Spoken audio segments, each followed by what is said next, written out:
friends. I'm currently 9 weeks out from the Toronto Pro Championships, and I think it's time to do a little update. I'm in my new place. I'll do a tour another time, I guess. And yeah, I finished my workout at the gym. Now I'm about to eat my post-workout meal. I'm going to show you guys what that is. Today's a high carb day, and I also got some posing footage from post-workout today. Alright, so I'll show you what my meal is gonna be. First of all, when I'm done working out, I get 70 grams of cluster bomb with 2 scoops of BCAAs from Redcon 1 with some sea salt in it. So right after the workout at the gym, I drink that, and then I come home, wait just a little bit, not too long, and then I cook my post-workout meal. And what I do is I put some coconut spray in the pan, and then I put ounces, and I put 6 ounces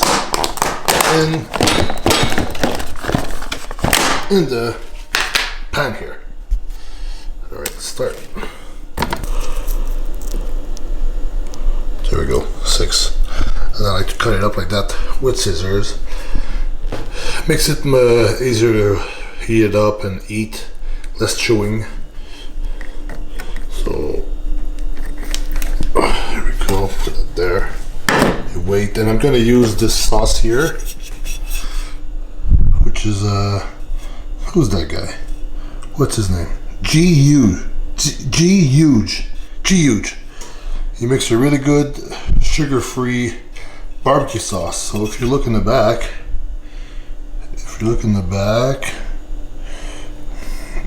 for 2 tablespoons, only 2 grams of carbs. That's it. No sugar, no nothing. So that's one of your best options when you're dieting if you want some taste. The main difference between the high carb days and the low carb days is just the rice quantity. So most of my meals have 300 grams of rice, except the 2 last ones, which have 200. And my low days have 200, and the last one doesn't have any. And my low off day has 150 grams of carbs per meal, and the last one is nothing. But all the rest is the same. You can actually see the diet right now of today on the screen. Then you put it in the microwave,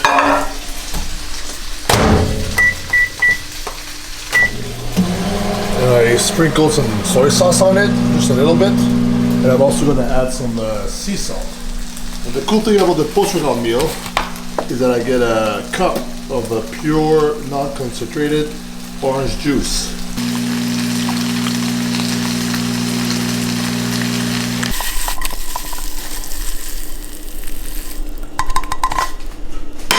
There we go. So here's my post-workout meal on my high carb days. The cool thing about dieting, and a trick I can actually give you guys when you're dieting and prepping for a show, is that because you're so hungry, when it's time to eat, you're like super happy, right? So what I try to do, especially in the last few weeks, is I make myself think like that. I make myself find something to look up to. Let's say in between the meals it's pretty hard, you're hungry, but you got something to look forward to. That's what I mean. Another meal. So your next meal is coming in 2 hours, you say, and then your meal is there, or the post-workout is there, and small things. So you try to find happiness in the small things, like this cup of orange juice here.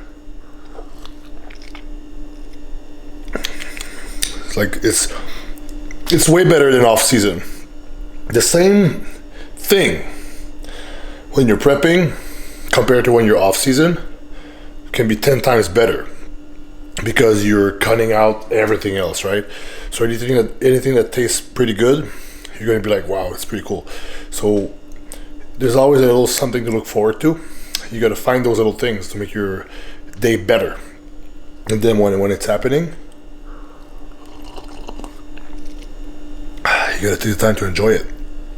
Other things you can look forward to, actually, is naps. Let's say after this, I'm gonna have a little nap.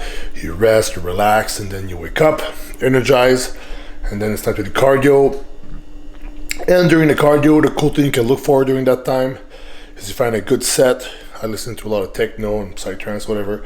I like the repetitive trance-like, you know, thing that's gonna make me go in another kind of like state of mind while staying sober. So you gotta find those things also. And then maybe another thing to look forward to is like when all the workouts are done in the evening, eating one of your last meals, you find a good series on Netflix, you sit down, you watch an episode, eating like your ground beef meal or whatever. And so to make your life easier, don't look at what you don't have, look at what you actually have. That's pretty good, actually. So that's a tip. You can actually apply that to anything else in life too. If you're gonna want something that you don't have, if you're gonna look for some things you don't have, like, you're gonna make yourself feel miserable. If you live with a gratitude attitude, that's a bit better, right? And during prep, it's very useful. And I always find that during prep, my mindset gets better for some reason. It's like when I'm not comfortable, I'm more happy, which is weird. Go figure. Actually, another tip I can give you, when you're really hungry, and you can apply that to other emotions. I don't know if hungry is an emotion, but you can actually apply that to anything that can appear, a feeling or anything like that. What I do when I'm hungry, I don't live the hunger, I don't live it. I observe it, I accept it as an external like thing, like, oh, this is happening. But if you take another standpoint and you observe it, you're not going to be as miserable. You're going to be actually more like be able to analyze what's happening. Oh, it's just my body wants to eat more calories because I'm actually spending more energy than I'm absorbing. And so by observing it, accepting it, and then you just let it go and move on with your day, you will be able to prep really hard and keep a great mindset and not suffer as much, really. Or you will look at the suffering from an outside's point of view, which will make it disappear pretty much. So you can apply that with anger. If something pisses you off, you can actually observe that emotion, accept it for what it is, just an emotion. We're animals, mammals, we have emotions. And then you just let it go. So yeah, this is why, prep makes everything better. It forces me to apply the things I've learned in the past, in the rehabs and stuff like that. So it keeps me aligned and on point. And I'm more productive when I'm prepping. Everything is better for some reason. Except that I can't eat cookies and shit like that, but who cares? Alright. Oh, my new chair. The electric too, look at this. Alright. Okay, so I'm gonna show you now the posing video I did post-workout. Let me just play it at the same time, that way we can both watch it. Front relax, side relax. I can make my waist smaller than this. I should need a little bit more practice. Back relax.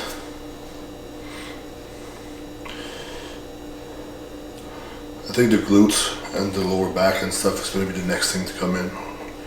Leaning out. Look at those nice shoes. Right to wear shoes. Front double. Yeah. And on the front last spread, I do the ab flex first, like we talked in the other video, and then a hoop, and now I do a little vacuum there. That's new. Alright. Side chest. The leg from the side is coming in. There we go.